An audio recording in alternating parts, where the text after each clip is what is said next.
దేవుని నామమునకు స్తోత్రములండి. ఈనాటి ధ్యానాంశము మహా ఆత్మల సంపాదకుడైన మన ప్రభు అయిన యేసుక్రీస్తు. యోహాను సువార్త 4వ అధ్యాయము 1-42 మన ప్రియ ప్రభువు ఈ లోకములో శరీరధారిగా ఉన్నప్పుడు ఆయన బోధ అంతటికి నిలువెత్తు నిదర్శనము ఆయనే.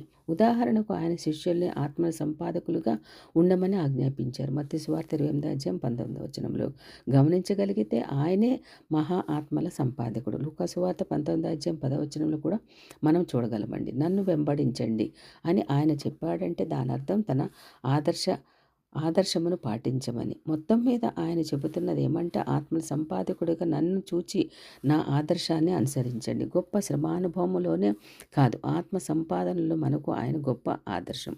మొదట పేతురుగా పత్రిక 2వ అధ్యాయం 21లో మనం గమనించగలిగితే ఆయన పరలోకాన్ని విడిచి భూలోకమునకు వచ్చాడు, మరణించాడు, తిరిగి లేచాడు, నశించిన వారిని రక్షించడానికి జీవిస్తూ ఉన్నాడు. ఇది ఆయన తండ్రి పని. లూకా సువార్త 2వ అధ్యాయం 49వ ప్రకారం 4 సువార్తలలో వ్యక్తిగత సువార్తలో ఆయన ఎంపిక చేసుకున్న విధానము గ్రంథస్థం చేసి ఉందండి. సమరయ బావి దగ్గర స్త్రీతో ఆయన సంభాషణ ఆ పద్ధతులను యోహాను సువార్త 4వ అధ్యాయం 1-42 మనము ఆయా వ్యక్తులకు సాక్ష్యం ఇచ్చే విధానంలో వ్యక్తిని బట్టి, సమయాన్ని బట్టి, స్థలాన్ని బట్టి, పరిస్థితిని బట్టి మారుతూ ఉంటాయి. అయితే ఈ సంఘటన నుండి కొన్ని సూచనలు మనకు తెలియపడుతున్నాయండి. అదేమనగా మొదటిగా ఒక వ్యక్తి పట్ల ఆయన గొప్ప ఆసక్తిని, ఎంతో గొప్ప భారాన్ని కలిగి ఉన్నారు.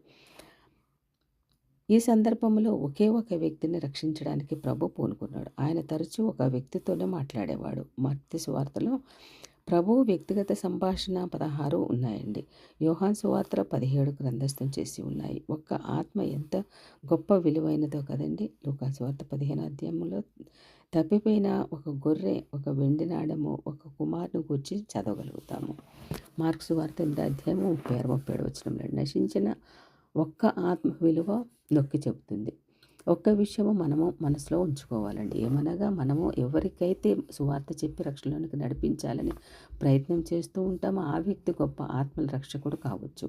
28-30 గమనిస్తే, రెండవదిగా ఒక్క ఆత్మను రక్షించడానికి యేసుక్రీస్తు సంప్రదాయం ఛేదించి వెళ్ళాడండి. ఆయన సమరయ మీదుగా వెళ్ళినట్లు 4వ చెబుతుంది. పాపాత్మురైన ఒక స్త్రీని తన కొరకు సంపాదించడం కోసం ఆయన అసౌకర్యాన్ని లోను కావడానికి కూడా ఇష్టపడ్డాడు.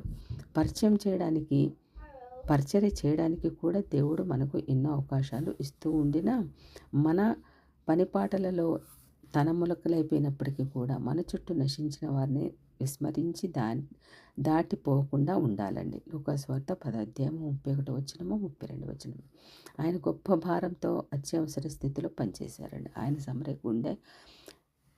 సమరయ గుండా వెళ్ళవలసి వచ్చింది. ఆత్మల సంపాదన అనేది ఆయన జీవితంలో అత్యంత ప్రాముఖ్యమైన వ్యాపకం.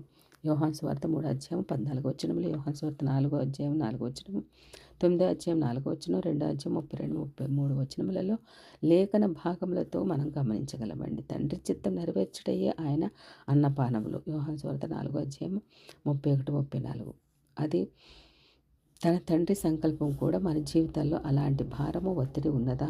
రోమపత్రిక 9వ అధ్యాయం 1-3 నాలుగవదిగా ఆయన స్నేహపూర్వకంగా, సాధారణంగా అనుభూతి ఆమెను సమీపించాడు. ఆయన వ్యక్తిత్వంలోనూ ఆయన ముఖ వర్చస్సులోనూ గొప్ప హోదా ఉన్నప్పటికీ ఆయన ఆమె పట్ల అంటి ముట్టినట్లు తానెంతో గొప్పవాడని అన్నట్లు వ్యవహరించలేదండి. అపోస్తలుడు పౌలు ఎలాగైనా కొందరిని రక్షించాలని ఆరాటపడ్డాడు కదండి. కొరింథీయులకు రాసిన మొదటి పత్రిక 9వ అధ్యాయం 22వ ప్రకారం అదే పని మనము చేస్తూ కొందరిని రక్షిస్తాం. దీనికి లూకా సువార్త 10వ అధ్యాయం 33-37 కంటే మించిన ఉదాహరణ మరొకటి లేదండి. దేవుడు ఈ కొద్ది మాటలు దేవుడు నేర్పించినందుకు ఎలా స్తోత్రములండి. రేపటి దినమున ఇంకా కొన్ని మాటలు ఈ అద్భుత సంపాదకుడైన యేసుక్రీస్తు గురించి నేర్పించడానికి దేవుడు సమయం దయచేయును గాక. ఆమేన్.